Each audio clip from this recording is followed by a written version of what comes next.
Ang kalipay o pagbati sa usa ka bata dili hituman itandi natong mga hamtong nagpangalangan. Sa mga hulagway, makita ang pagkamaglitaan sa paglaton o pagtahon, inusin sama sa mga anghel nga luwas sa mga silid.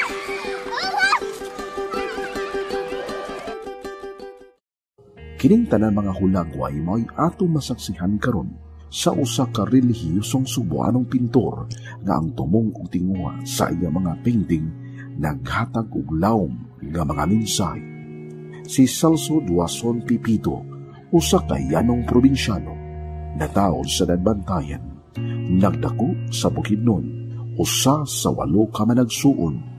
Istorya sa akong pagka-artist kanang medyo katawanan ni sa gamay kay dili mangulin ako plano nga magpintor gyud no. Kanang normal nga ideya sa taga probinsya no. Ngayon gusto nga na sila kanang engineering, kanang siguro nursing no. Maestro no mo na yung usual nga naibawan sa taga bukid din daw no. Ako taga bukid man yung taon ta no. Anak ko usa ka mag-uuma sa gamay pa ko, normal nga mag-uuma matuguma kada buntag. Sa una so wa pa may kabaw, wa pa baka, so maggunay ko no. Kada daw ko gusto amahan. So ang usa nakapaikag na ko nga muskwila gyud kay kana magdaro na ko ang ikog sa kabaw ba mag witik-witik na no. So igwitik ka na magpunoy mong naong sa lapok. No, so tungod na ko nga lisod sa siguro ning matiguang lang ko nga farmer no. So kung gi-encourage ako nga amahan nga muskwila gyud ko. Sulod sa 31 na katuig, isip pintor o diboto ni Senyor Santo Niño. Ang ako magong nakatunan sa Center sa Opus Dei, kana bitawng gitawag nila og sanctification of ordinary work. No, meaning imong pagkapintor nga mahimo nimong altar of prayer. No, mahimo nimong pinagian na imong i-offer ang imong trabaho sa Ginoo na parang kana bitawng bisag asa ka nga profession na kay possibility nga ang imong gihimo mahimo nimong link ngadto sa Ginoo ba. Nagsugod siya sa estilong impressionism, misulay sa realism ug hangtod na gugma sa estilong cubism. Unsa man kining art na estilong cubism o cubismo? Kini ang unang modernong art sa 20th century nga gipasikat sa duha ka mga langyong pintor. Nga sila si Pablo Picasso sa Espanya o si George Braque sa Pransya o dinhi sa syudad sa Subo. Giila usab ang mga painting ni Celso Pipito sa stilong cubism. Kung makabantay ka, akong ibig may painting, di ba? Kanang nanay octagon, no? Kanang octagon, kanang at first, kanang nagputang-putang lang ko just to add more objects sa akong composition, no? Inay-inay, nangita ko reason nga, no, tuon ka na siya. Then I realized nga, ang octagon, kung inyong makitan, tungod kay cubism ko, ika na siya sa circular form, di ba? So kung imong i-reduce ang circular form into geometric forms, tamurag mas duol siya sa octagon. No? Ako na sing Ginoo na unsa may circular form nga naay relevance sa tao ba? No? So adlaw, buwan. Since ang adlaw hatag siya kahayag, tamurag ikaw murag mahimo sa kang light of the world ba? No, mahimo kang di ba naman sa Bible nga kanang ang ug na magdagkot kag suga ayaw ibutang ilaw sa katri, no? So imo na ibutang sa taas para makahatag siya kahayag, no? So muna na nakatag na kog encouragement nga akong painting. Gusto na ko nga nasa ay positive message, no? Ako magod ka ng positive kay ko nga pagkatao mga kanang tanang may tabo sa kinabuhi sa tao para nako na siya reason ba. Kung ma-failure ka, angay kang malipay kay matagaan kag uhigayon nga maka-ambit sa kasakit sa Ginoo, no? Di ba ang Ginoo naghatag nato kanang great effort to the extent nga iyang gihatag ang kinabuhi sa ato, no? Ang iyang painting gimugna sa klarong mga linya ug sa paggamit sa mga mahayag o mga matamis kaayo nga kulor nga kun imong sabton ang iya mga subject na ay intensyon o lawom kaayo nga simbolo dool sa iyang kasing-kasing. Kini mga simbolo gilangkuban o mga mensahe diin gibahin kini sa tulo ka divisyon. Gitawag kini niya og 3 planar division.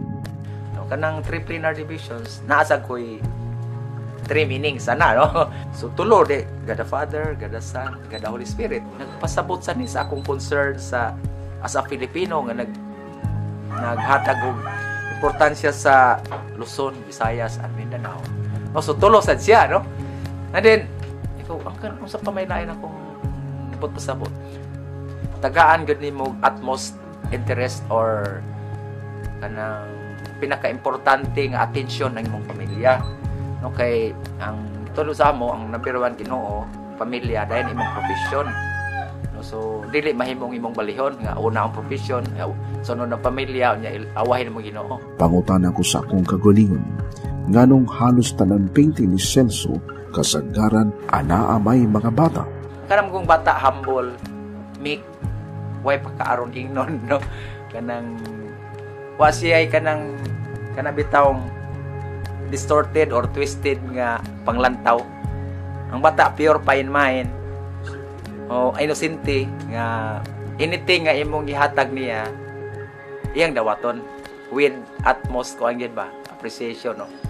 Na ako'y mga workshop sa mga bata kay ang ato manggong kuan ro direction kanang as much as possible gusto na to i-share sa uban, no. Ang kaning mga bata mo mga future sa atong country, no. So gusto ko nga sila maka-cut on sa sila sa kaning sa art, pero labas tanan akong di magug ko kanang magtudlo ko sa mga bata or bisag kinsa, no, akong tudluan di man ko naka-focus lang bitaw sa kanang idea to develop your skill, no. Kanang ako ganahan ko nga kung makatabang ko ma-develop na ko imong personalidad, no, kanang mahimo kang mayong lungsuranon ba kay mo man ato nakatunan kanang para in the future sila ni mo take over magkahatag og maayong example sa uban, no. Nalingaw ko kay sa yang gipabuhat mo og dali sa mi makaton. Iya ming gitudlohan unsaon paggamit sa light and shade. Paggamit sa geometric form sa pagdrawing. Iya ming gitudlohan unsaon pagdrawing sa mga perfect lines, cool kaayo. Ngiyang mga gipantudlo basic jud kaayo dan dali ra masabtan sa mga kanang bata. Ipakita sa iyang painting kung unsa ka grabe ang debosyon sa mga Cebuano kang senior sa ninyo isip atong patron ug manuluwas. We're very happy nga gitagaan yung importansya sa artists ang children. Okay? You know, children, they are the most vulnerable. And children needs protection from adults.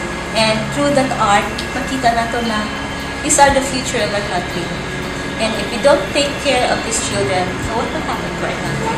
So, gitagaan may importansya ang atong mga kabataan.